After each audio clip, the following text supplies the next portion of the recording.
Hello guys, இன்னைக்கு நம்ம sweet pasta பார்க்க போகிறோம். நம்ம மறக்காம நம்ம சேனல் லைக் பண்ணிட்டு பாருங்கள். ஒரு பவுல் எடுத்தால் அதில் அதில் வந்து மில்க்கை வந்து நல்லா பாயில் பண்ணி போட்டுக்கோங்க. அதுக்கப்புறம் கீ, லவங்கம், பட்டையெல்லாம் போட்டு பாயில் பண்ணிக்கிட்டு நம்ம பாயில் பண்ணி வச்சுருந்தா அந்த மில்கில் தேவையான அளவுக்கு பாஸ்தா எடுத்து ஆட் பண்ணிக்கிட்டு நல்லா வந்து கண்டினியூஸாக மிக்ஸ் பண்ணிக்கணும்.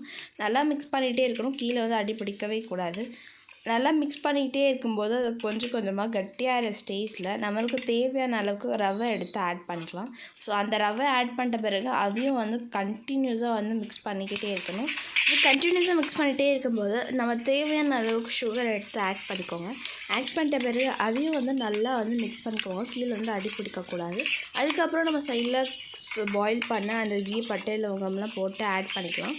அதை ஆட் பண்ணிட்ட பிறகு அதையும் நல்லா வந்து மிக்ஸ் பண்ணிக்கோங்க. நல்லா வந்து மிக்ஸ் பண்ணிக்கிட்டே இருக்கணும். நல்லா மிக்ஸ் பண்ணிட்ட பிறகு நம்ம அந்த ஸ்டவ் ஆஃப் பண்ணி ஒரு பவுலில் எடுத்து ப்ரிசர்வ் பண்ணி சாப்பிட்டோம்னா சூப்பராக இருக்கும். மறக்காமல் நம்ம சேனல் லைக் பண்ணி சப்ஸ்கிரைப்